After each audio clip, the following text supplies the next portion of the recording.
Hi, I'm David Weck, and today I want to talk to you about plantar fasciitis. It's a very serious problem for a lot of people. People have a very difficult time dealing with it and getting rid of it, and it can lead to all sorts of problems throughout the rest of your body as you sort of don't walk the way that you would normally walk because of pain. So today what I want to do is I'm going to give you 6 things to help you remedy plantar fasciitis.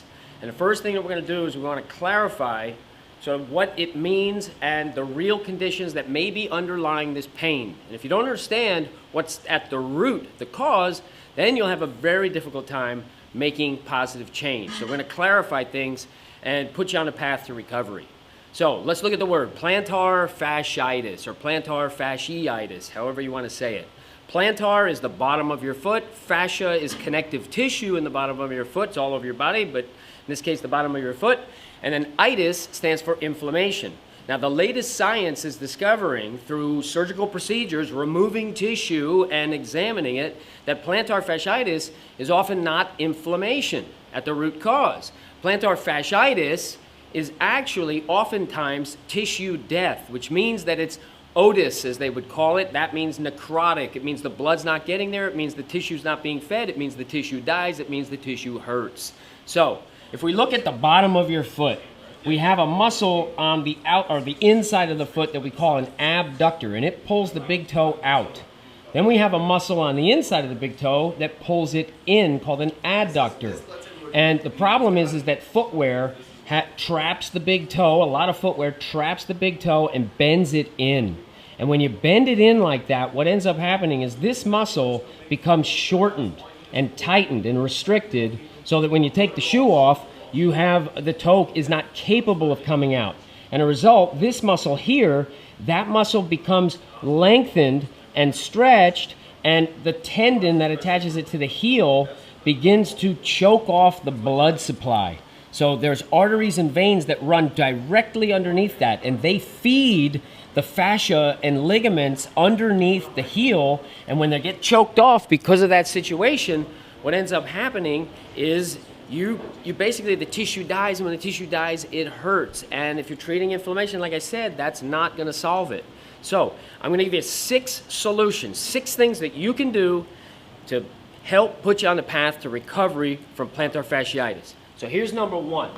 Number 1 is something that we call the sock stretch. It's real sophisticated.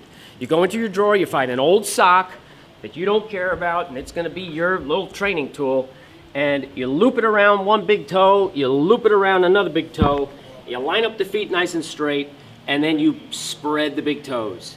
And that elastic is going to give you a nice springy action that's going to give you a stretch, and as you get better at it and put a little tension into it, flare and spread all the toes best you can, that you can see how it raises the medial arch. You're shortening this muscle so that it gives that blood supply relief.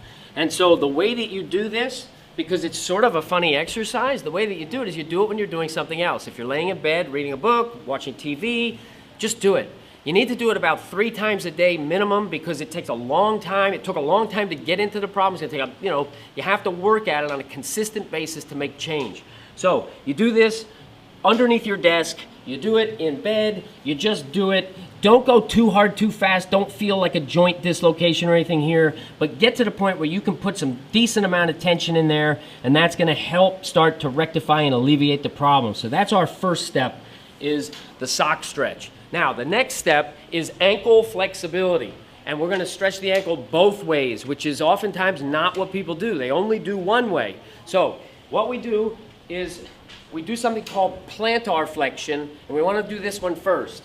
Plantar flexion is when we're bringing the bottom of the foot out this way, creating length in the front of the ankle. If you're not able to sit on your heels, and many people won't be able to do this, roll up a towel and put that towel underneath, and that's going to give you a little support. And so find that level of stretch that's appropriate for you and just stretch that. You can roll into different positions on it, put a little pressure down into it, spread the toes, get that flexibility, and then I like to cycle it with what we call dorsiflexion, which is the typical treatment for plantar fasciitis. A little cycle between this downward dog action here that's going to shorten this and lengthen this, that, and this. And you want to do this flexibility at least twice a day. morning and night will tend to work real well.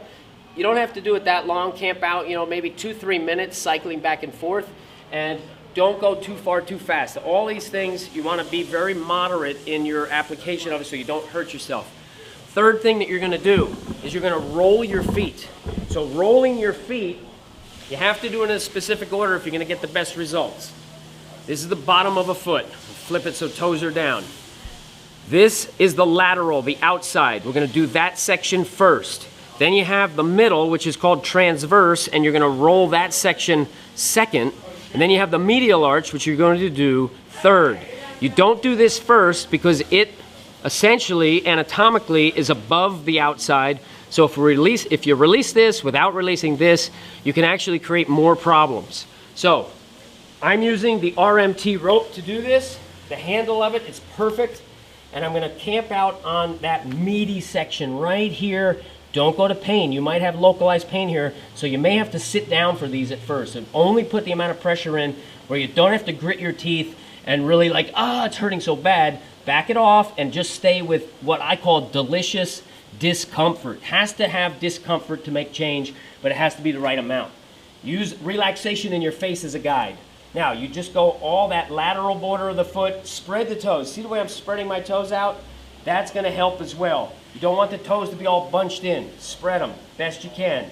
And now we just get that meaty part right there. The transverse. This one is the most sensitive one in most people. You have to be very, very ginger with it at first. I like to go this direction toward the heel, and you can do both directions, but emphasize the toward the heel, and especially as you get close to the heel down in here, be very, very moderate with the tension. Sit down, like I said, as necessary. Now we get finally to the medial side, and the rope handle just works so well. Any cylindrical object is going to work well. I like a cylinder better than a ball for the bottom of the feet. And you just find pain and make it go away. Get in there, find the tender spots, put the right amount of pressure in, do it consistently, and you will make change. So what you're going to do with that is you're going to do that rolling 2 times a day. You can combine that with the ankle flexibility. So that's the third thing that you're going to do. Now what you're going to do is you're going to focus on nutrition, which is hydration and a magnesium supplement. Hydration is going to give you a more fluid body, more flexibility. You don't want to be dehydrated because you can't win when you're dehydrated. So what you do is if you drink a lot of coffee, make sure you counterbalance it with water. Just get enough hydration fluid. Water, herbal teas, the things that are going to hydrate you and not dehydrate you are the key. A magnesium supplement works really well because magnesium helps reduce that tensed muscular action. Magnesium relaxes the muscles. So get enough magnesium in your diet. CalMag zinc tablets, easy to find. Get that supplementation. Okay, the next thing that you're going to do is you're going to do Epsom salt baths. Epsom salt soaks for the feet because Epsom salt is a magnesium sulfate. So you're going to create a localized reduction of tension with the Epsom salts. You can do that once a day. That's at the end of the day, at night. Maybe it's in the beginning of the day, but the end of the day tends to work best for that. So you go to bed, you get a full restorative night's sleep, and you had that nice relaxing effect through the feet. The last thing, sixth thing that you can do is you can use tape, like a kinesio tape. It's like a stretchy tape that you see the volleyball players, they have it on their shoulder. A lot of athletes wear it. And I like tape better than orthotics because an orthotic you can become dependent upon. A tape is a temporary situation. So if you take the tape and you stretch the tape and you run from here to here, now that tape is going to be pulling in this way and it's going to be complementing that sock stretch. And you can also take the tape underneath the bottom of the foot and increase the arch there so that you're going to give yourself a temporary solution to get yourself out of acute pain. Acute pain is going to make you walk funny and it can lead to all sorts of problems. So the tape is sort of like address it in the acute stage, but don't become dependent upon it. Now, a bonus thing that you can do, and this was how I fixed my problem of plantar fasciitis when I had it 15 years ago, and I got it pretty severe. What I did, I didn't know all these steps. What I did was I created the Bosu ball, and training on the Bosu ball gives your feet all this intrinsic movement, and it makes them very strong. And the stronger your feet are, the stronger your body is. That fixed it for me, just that. But if you want to really accelerate the healing, you do those 6 things. You do the sock stretch. You do it 3 times a day. 3 minutes for a session. That's all you're going to need. And you can do more if you want, but don't go too far too fast. All right? So that's your first. Then you're going to do the ankle flexibility 2 times a day, 2 to 3 minutes. That's enough. Now you're going to do the rolling, those 3 arches. You want to do that for 2 to 3 minutes. If you need to do that a little bit more, if you find a spot, feel free to spend a little more time in there, get it. You're going to keep hydrated, and you're going to take a magnesium supplement. So that's your 4th thing. Your 5th thing is an Epsom salts bath or soak, and that's going to give you that relief of like localized. And then you're going to use kinesio tape if necessary. And if you have access to a Bosu ball, bare feet works fantastic on a Bosu ball for fixing your feet. When you fix your feet, you're going to be absolutely so happy, and your whole body will operate better. And it's not an easy thing to do. I want you to take 2 weeks, do these steps exactly how I outlined them. Again, don't go too far too fast. Don't get impatient with it. It took a long time for you to get into this hole, and it may take you a little bit of time to get out. So consistency is the key. Spend 2 weeks doing these things. I want you to share your success stories, and I want you to share issues as they present if you're not successful. And we want to uncode this, descramble this egg, and get you on a path to recovery. That's how you're going to tackle the problem of plantar fasciitis. Thanks.